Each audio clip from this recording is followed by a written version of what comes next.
তো যেটার ভয় পাচ্ছিলাম সেইটা কোথাও গিয়ে কিন্তু হতে চলেছে, এবং এটা যদি হয় তাহলে কিন্তু খুবই খারাপ হবে। এবং প্রথম কথা, দ্বিতীয় কথা হচ্ছে সাকিবিয়ান্সদেরকে কিন্তু মাঠে নামতে হবে বস। সাকিবিয়ান্স, তোমরা যদি এটার প্রতিবাদ না করো তাহলে কিন্তু সাচ্চা সাকিবিয়ান যারা রয়েছে তাদেরকে কিন্তু সাচ্চা সাকিবিয়ান কিন্তু আর বলা যাবে না। তো বিষয়টা একটুখানি খুলে বলা যাক।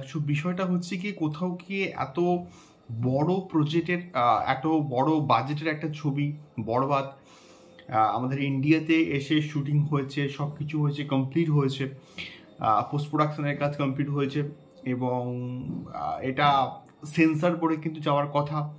কিন্তু আলটিমেটলি যে খবরটা আসছে, এবং আমি দেখলাম যে ফারজানাও কিন্তু ভিডিও করেছে, এবং আরও অনেক কন্টেন্ট ক্রিয়েটাররা কিন্তু এই পার্টিকুলার বিষয়টাকে নিয়ে ভিডিও করছে, যে বরবাদকে আটকানোর একটা প্রবল চেষ্টা করা হচ্ছে, বরবাদকে আটকে দেওয়ার কিন্তু একটা চেষ্টা করা হচ্ছে।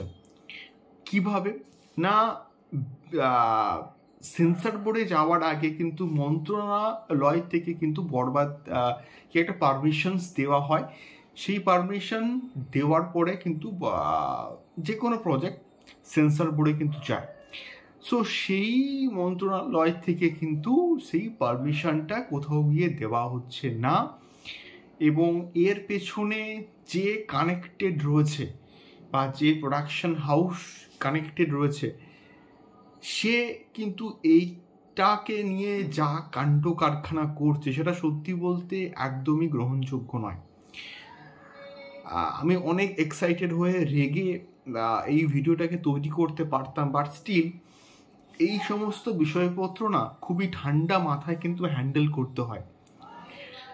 সেই জন্যই বলছি, যদি আজকের বরবাদ সেই পারমিশনটা না পায়, সেটা যদি হয়, তাহলে এটা কেস আমি বলবো যে বরবাদ হয়তো এই ঈদে মুক্তি পাবে না।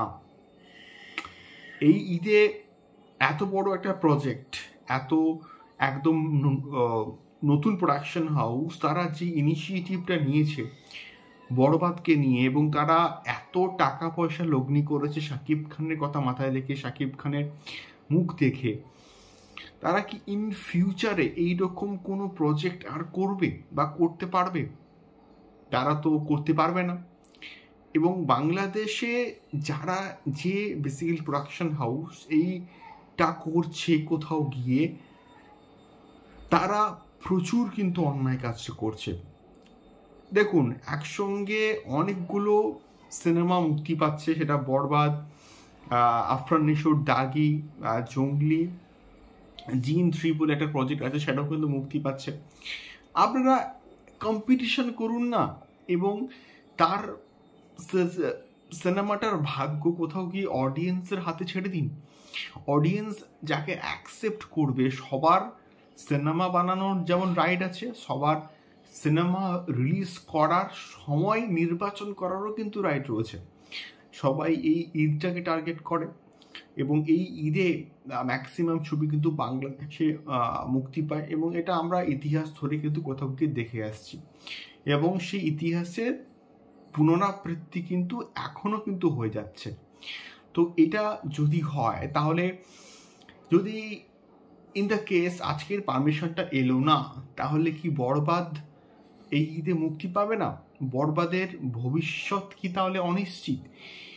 এই বিষয়টা প্রচণ্ড কিন্তু এখন কনফিউজিং লাগছে, এবং যে ভদ্রলোক এই কাজটা করছেন, সেটা তিনি সম্পূর্ণভাবে কিন্তু পার্শিয়ালিটি করছেন, এবং তিনি শাকিব খানকে নিয়ে প্রজেক্ট করবেন, অথচ শাকিব খানকে কি আর বেঁধে রাখা সম্ভব? আমার মনে হয় যে বেঁধে রাখা সম্ভব নয়, এবং তিনি এখন গ্লোবাল মেগাস্টার হয়ে গেছেন, এবং তিনি কোথাও গিয়ে তাকে আটকানোর ক্ষমতা কিন্তু কারণ নেই।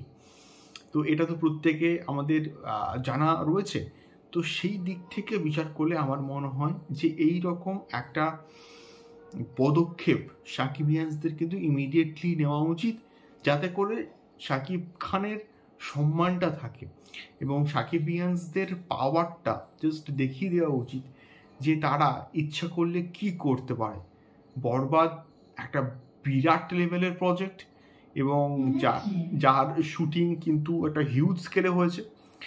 তো এই সমস্ত বিষয়পত্রগুলো কিন্তু মাথায় রেখে সাকিবিয়ানসদের একটা পদক্ষেপ নেওয়া উচিত এবং যাতে করে বরবাদ এই ঈদেই মুক্তি পায় সেই দিকটার উপর কিন্তু ফোকাস করা উচিত। আমি জানি সাকিবিয়ানসরা কিন্তু এই ইনিশিয়েটিভটা নেবে যদি এইরকম একটা সিনারিও দাঁড়ায় কোথাও গিয়ে।